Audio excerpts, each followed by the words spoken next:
안녕하세요.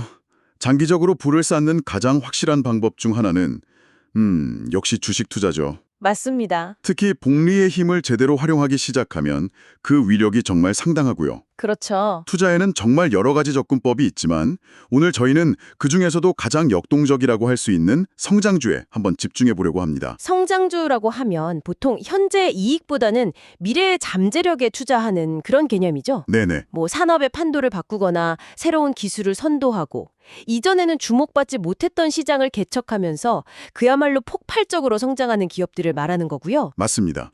그래서 오늘의 미션은 아주 구체적이에요.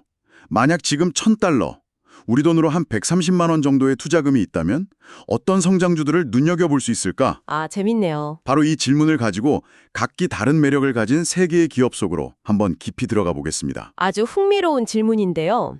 오늘 우리가 살펴볼 세 기업은 마치 성장을 향한 세 개 서로 다른 등산로 같아요. 등산로요? 네, 한 곳은 최첨단 기술이라는 로프를 타고 가파른 절벽을 오르고요. 다른 한 곳은 아무도 가지 않은 새로운 길을 개척하면서 나아가고 마지막 한 곳은 단 한 걸음의 낭비도 없이 가장 효율적인 경로로 정상에 오르죠. 와, 이 세 가지 다른 성장의 철학을 비교하면서 들어보시면 아주 재미있을 겁니다. 성장의 철학이라니. 오, 시작부터 기대가 되는데요. 좋습니다. 그럼 그 첫 번째 등산로부터 시작해 보죠. 바로 알파벳입니다. 네, 많은 분들이 구글로 알고 계시지만 사실 알파벳은 구글 검색, 디지털 광고, 유튜브, 안드로이드, 구글 클라우드는 물론이고요. 그렇죠. 자율주행의 웨이모, AI 연구의 딥마인드까지 다 아우르는 거대한 기술 제국이죠. 네, 맞습니다. 물론 여전히 작년 기준으로 매출의 75%가 온라인 광고에서 나올 만큼 광고는 이 제국의 아주 든든한 기반이고요. 그렇죠. 그런데 바로 그 기반이 흔들릴 수 있다는 위기감이 작년에 시장을 확 덮쳤습니다. 아, 챗GPT 때문에 그랬죠? 맞아요. 챗GPT 같은 거대 언어 모델, LLM이 부상하면서 이제 검색의 시대는 끝났다. 이런 이야기까지 나왔거든요. 맞아요.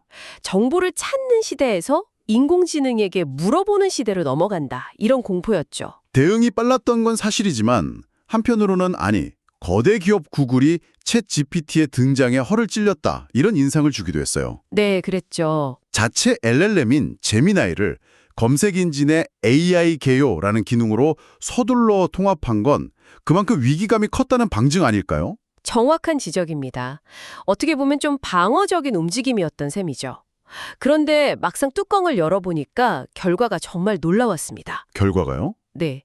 우려와는 달리 오히려 검색 쿼리, 그러니까 사용자들이 검색창에 질문을 입력하는 횟수가 더 증가했고 지금은 20억 명 이상의 사용자를 확보했습니다. 와, 오히려 늘었다고요? 네. 결국 3분기 구글 검색이랑 기타 광고 수익이 15%나 증가해서 566억 달러에 달했죠. 이야, 위기를 오히려 자신들의 핵심 비즈니스를 강화하는 계기로 삼은 겁니다. 광고 이야기도 중요하지만 역시 알파벳의 미래를 이야기할 때 AI를 빼놓을 순 없겠죠. 당연하죠. 특히 풀스택 AI 접근법이라는 말이 되게 인상적이었습니다. AI 모델부터 그걸 구동하는 하드웨어까지, 그냥 A부터 Z까지 모든 걸 직접 다 만든다는 뜻이죠. 맞습니다. 그리고 그 중심에는 자체 개발한 AI 반도체, 텐서 처리 장치, 즉 TPU가 있습니다. TPU요? 네.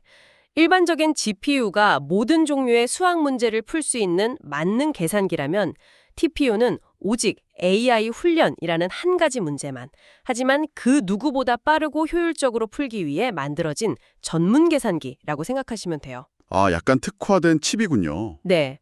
범용성 대신 전문성의 모든 걸 건 칩이죠. 저도 그 비결이 궁금해서 좀 더 찾아봤는데 정말 재미있는 사실을 발견했습니다. 어떤 거죠? 바로 최근에 메타가 수십억 달러를 들여서 이 TPU를 구매하기로 했다는 소식이었어요. 아, 그 뉴스.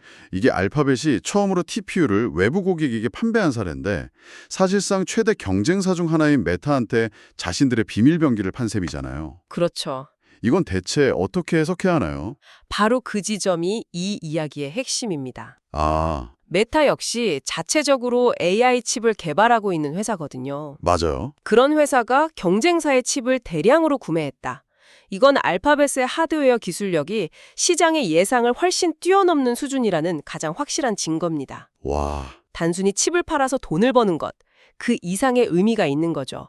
알파벳의 데이터 센터, 하드웨어, 소프트웨어로 이어지는 이 풀스택 생태계가 AI 시대의 표준이 될 수 있다는 가능성을 보여준 사건입니다. 와, 이건 마치 애플이 삼성에게 핵심 부품을 공급받는 것과는 또 다른 차원의 이야기네요. 그렇죠. AI라는 생황 전쟁터에서 자신들의 시스템을 사실상 표준으로 만들려는 거대한 밑그림이군요. 그렇습니다. 알파벳은 AI라는 최첨단 기술이라는 로프를 잡고 기존의 거대한 왕국을 더 높고 견고한 요새로 만들고 있는 셈입니다. 이것이 그들의 혁신을 통한 성장 방식인 거죠. 결국 알파벳의 전략은 기존의 거대한 시장을 AI라는 새로운 무기로 완벽하게 지배하겠다는 거군요. 그런데 만약에 지배할 시장 자체가 존재하지 않는다면 어떨까요? 아예 새로운 시장을 만들어내는 방식으로 성장하는 기업도 있습니다. 브라질에서 시작된 놀라운 이야기죠. 네, 바로 두 번째 기업 누홀딩스입니다. 누홀딩스. 브라질 금융산업의 지형을 완전히 바꿔놓은 디지털 은행이죠. 이 회사의 성장세는 그야말로 경이롭습니다. 어느 정도인데요? 설립된 지 10년도 채 안 돼서 브라질에서만 1억 7만 명의 고객을 확보했습니다. 1억 7만 명이요? 잠깐만요. 감이 잘 안 오는데 이게 어느 정도 규모인가요? 브라질 성인 인구의 61% 이상이 누홀딩스의 고객이라는 의미입니다. 61%요? 잠깐만, 이건 길을 걷다? 마주치는 브라질 성인 2명 중 1명 이상이 이 은행을 쓴다는 얘기잖아요. 맞습니다. 거의 국가 기관망 수준인데요? 기존의 거대 은행들은 대체 뭘 하고 있었던 걸까요? 바로 그게 핵심입니다. 기존 은행들은 부유층과 중산층에 집중하느라 은행 계좌가 없거나 신용 기록이 부족한 수많은 사람들을 외면하고 있었죠. 누홀딩스는 바로 그 금융 소외계층을 파고들었습니다. 마침 브라질에 스마트폰이 빠르게 보급되는 걸 기회로 삼아서 누구나 몇 분 만에 계좌를 만들 수 있는 아주 쉬운 앱을 내놓은 거죠. 와, 새로운 기술로 새로운 시장을 창조한 겁니다. 아무도 신경 쓰지 않던 곳에서 기회를 발견했군요.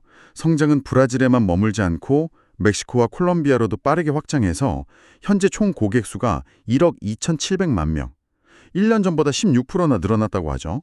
여기서 우리가 주목해야 할 미래 성장 전략은 바로 교차 판매입니다. 교차 판매요? 네. 단순히 고객 수를 늘리는 1단계를 넘어서 이미 확보한 이 거대한 고객 기반을 활용해 다양한 상품을 판매하는 2단계로 진입하고 있는 거죠. 은행이나 신용카드뿐만 아니라 보험, 대출, 투자 상품을 파는 겁니다. 고객을 모으는 플랫폼에서 그 플랫폼 위에서 이제 본격적으로 수익을 내는 단계로 넘어가는 거군요. 맞습니다. 은행 및 신용카드 서비스는 기본이고 이제는 여행, 이동통신 서비스, 심지어 누 마켓플레이스라는 자체 쇼핑 플랫폼까지 운영하면서 사업 영역을 넓히고 있어요. 와, 정말 다양하네요. 사용자의 모든 금융 생활을 자신들의 앱 안에서 해결하게 만드는 일종의 금융 슈퍼앱이 되겠다는 야심이죠. 최근에 멕시코 시장에서 아주 중요한 이정표가 있었다고 들었습니다. 이게 그 전략과 관련이 있는 건가요? 네, 바로 멕시코에서 정식 은행으로 전환할 수 있는 라이센스를 취득한 겁니다. 이게 왜 중요하냐면 이전까지는 예금 한도가 정해져 있었는데 이제 그 한도가 사라졌습니다. 한도가 없어졌다. 네, 더 많은 돈을 유치할 수 있게 된 거죠. 그리고 투자 상품이나 급여 담보 대출처럼 훨씬 더 수익성 높은 상품들을 본격적으로 판매할 수 있는 길이 열린 겁니다. 이야. 멕시코에서의 진짜 성장은 이제부터 시작이라고 볼 수 있습니다. 혁신적인 아이디어로 아무도 가보지 않은 길을 개척해서 거대한 시장을 만들어낸 누홀딩스. 정말 인상적이네요. 네, 그렇죠. 자, 이제 마지막 세 번째 등산로로 가보겠습니다. 우리는 지금까지 최첨단 기술로 기존 시장을 지배하는 혁신가와 새로운 시장을 창조해내는 개척자를 만났습니다. 네. 마지막 세 번째 기업은 조금 다른 길을 갑니다. 새로운 제품을 만들기보다 기존의 프로세스를 거의 완벽에 가깝게 다듬는 장인과 같은 회사죠. 바로 기술에 정통한 투자자들을 위한 트레이딩 플랫폼 인터랙티브 브로커스입니다. 인터랙티브 브로커스? 네, 주식, 옵션, 암호화폐, 선물, ETF 등 투자자가 원하는 거의 모든 금융상품을 하나의 플랫폼에서 거래할 수 있게 해주죠. 사실 이런 온라인 트레이딩 플랫폼은 굉장히 많잖아요. 이 회사가 특별히 주목받는 이유가 있을까요? 이 회사를 특별하게 만드는 단 하나의 숫자가 있습니다. 숫자요? 바로 이익률입니다. 작년에 인터랙티브 브로커스의 세전 이익률이 무려 72%에 달했습니다. 네, 72%요? 그렇습니다. 와, 이게 어느 정도냐면 세계 최고의 기술 대기업인 마이크로소프트가 한 40%대, 초우량 음행인 JP모건이 30%대 마진을 기록하는 것과 비교하면 거의 비현실적인 수치입니다. 이야, 이들은 말 그대로 돈을 찍어내는 기계를 만든 셈이죠. 72%라는 마진은 솔직히 믿기 어렵네요. 보통 이런 극단적인 효율성은 어딘가에 약점이 있기 마련이잖아요. 예를 들어서 고객 서비스가 엉망이라거나 시스템이 자주 멈춘다거나 이런 자동화에 대한 집착이 가져오는 리스크는 없을까요? 굉장히 중요한 질문입니다. 실제로 복잡한 자동화 시스템은 예기치 못한 버그나 장애의 위험을 안고 있죠. 하지만 인터랙티브 브로커스는 그 리스크 관리조차 시스템으로 해결하려는 회사입니다. 아, 그들의 핵심 경쟁력은 단순히 비용을 줄이는 자동화가 아니라 수십 년간 쌓아온 오류 없는 자동화 기술에 있거든요. 사실 이 회사의 독특한 기업 문화를 보면 그 이유를 짐작할 수 있습니다. 저도 그 부분이 궁금해서 찾아봤는데 정말 독특하더군요. CEO부터 시작해서 대부분의 고위 경영진이 월스트리트 출신 금융 전문가가 아니라 실리콘밸리 출신 같은 소프트웨어 엔지니어들이라는 점이었어요. 맞아요. 마치 월스트리트에 있는 실리콘밸리 회사 같았어요. 이건 정말 독특한 문화 아닌가요? 맞습니다. 보통 금융회사는 금융 전문가들이 이끌기 마련인데 이 회사는 엔지니어들이 이끌고 있죠. 그들의 유일한 목표는 고객을 유치하는 마케팅이 아니라 거래 플랫폼을 0.001초라도 더 빠르고 0.001%라도 더 안정적으로 만드는 겁니다. 아, 오로지 기술? 네, 이런 극단적인 자동화와 기술에 대한 집착이 회사에는 엄청난 비용 우위를 가져다 주고 그 혜택은 고스란히 투자자들에게 업계 최저 수준의 수수료라는 선물로 돌아갑니다. 회사도 좋고 고객도 좋은 선순환 구조를 기술로 만든 거죠. 결국 인터랙티브 브로커스는 저렴한 수수료로 활발하게 거래하려는 최근 시장 트렌드에 가장 완벽하게 부합하는 사업 모델을 가진 셈이네요. 정확합니다. 견고한 현금 흐름과 꾸준한 성장을 동시에 만들어내는 비즈니스를 찾는다면 이 효율성이라는 길을 걷는 회사를 주목하지 않을 수 없죠. 네. 기술을 통해 극한의 효율성을 추구하는 인터랙티브 브로커스까지 오늘 정말 흥미로운 세 기업을 깊이 있게 들여다봤습니다. 한번 정리해볼까요? 네. 첫 번째, 알파벳은 압도적인 AI 기술력과 인프라를 통해 스스로를 혁신하며 거대한 제국을 지키고 확장하는 혁신가의 모습을 보여줬습니다. 그리고 두 번째 누홀딩스는 금융 소외 계층을 포용하면서 완전히 새로운 시장을 창출해내는 개척자의 면모를 보여줬죠.